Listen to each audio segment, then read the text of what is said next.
Bonjour à tous et bienvenue dans cette nouvelle vidéo. Aujourd'hui, on va parler d'un sujet super important en lithothérapie. Comment porter correctement vos pierres?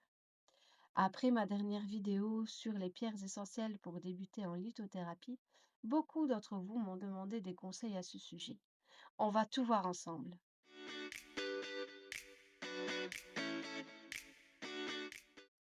Commençons par explorer les différentes façons de porter nos pierres. Il existe plusieurs types de bijoux, chacun ayant ses avantages. Tout d'abord, commençons par les colliers et les pendentifs. C'est probablement la forme la plus populaire et pour cause, porter une pierre en forme de pendentif permet de la garder proche du cœur, ce qui est idéal pour une action continue. Pour le montage, vous avez plusieurs options. L'argent, qui est un excellent conducteur d'énergie, le cuivre, qui a ses propres propriétés bénéfiques, ou encore des cordons en coton ou en cuivre pour un style plus standard, comme par exemple celui-ci. Concernant les bracelets, ils sont particulièrement pratiques pour le quotidien. L'avantage, ils sont en contact direct avec votre pouce, ce qui permet une belle connexion énergétique. Vous pouvez opter pour un bracelet simple, un multirang selon vos besoins. Personnellement, j'adore les bracelets car je peux les voir toute la journée, ce qui me rappelle leurs intentions. Les boucles d'oreilles en pierre sont souvent sous-estimées, mais elles agissent sur des points énergétiques importants.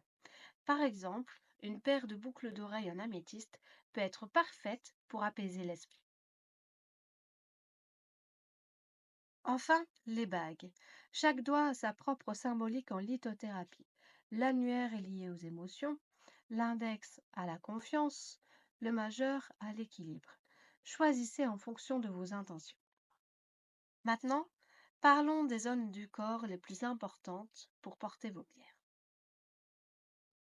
Tout commence avec les chakras. Imaginez-les comme des centres énergétiques alignés le long de votre corps. Par exemple, si vous travaillez sur la communication, porter une pierre bleue comme l'aigle marine au niveau de la gorge sera très efficace.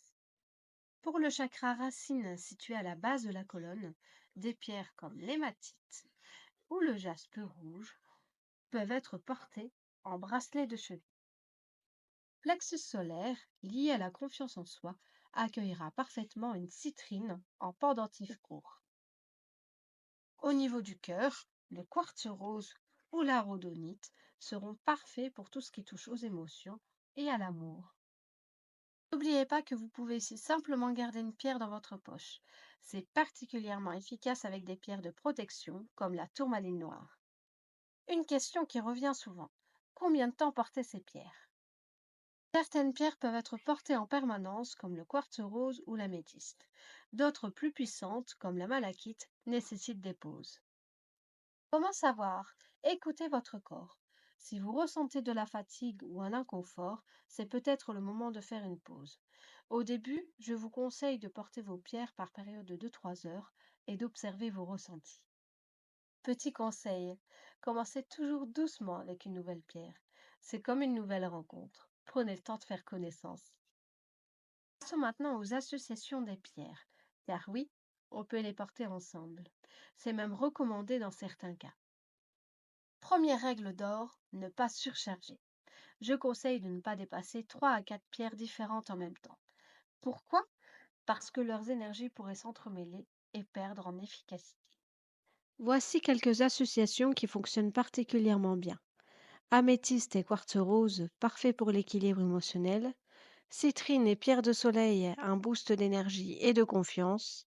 Labradorite et tourmaline noire, une protection optimale. Par contre, évitez certaines combinaisons comme les pierres triangles avec d'autres triangles, les pierres aux propriétés opposées et trop de pierres de la même famille. Un exemple de kit quotidien que j'aime particulièrement. Un bracelet en améthyste pour la sérénité, un pendentif en quartz rose pour l'amour et une pierre de protection dans la poche comme la tourmaline noire. Avant de conclure, laissez-moi vous donner quelques conseils pratiques super importants. D'abord, pour débuter, choisissez une seule pierre et portez-la pendant quelques jours. Observez ces effets, notez vos ressentis. C'est comme ça que vous apprendrez à connaître vos pierres. Pour l'entretien de vos bijoux, nettoyez-les régulièrement, énergétiquement et physiquement. Vérifiez les montures, surtout si elles sont en argent. Évitez le contact avec l'eau pour certaines pierres. Rangez-les séparément pour éviter les rayures. Et surtout, écoutez votre intuition. Si une pierre vous appelle particulièrement, c'est qu'il y a une raison. Et voilà, j'espère que cette vidéo vous a donné toutes les clés en main pour porter vos pierres de la meilleure façon possible. N'oubliez pas que la lithothérapie est un chemin personnel, il n'y a pas de règle absolue. Vous avez aimé cette vidéo, n'oubliez pas de la liker et de vous abonner pour ne pas manquer les prochains contenus. Partagez vos expériences en commentaire, j'adore échanger avec vous. Et n'oubliez pas, les pierres sont nos alliés, prenez soin d'elles comme elles prennent soin de vous. À très bientôt pour de nouvelles aventures cristallines. Bye!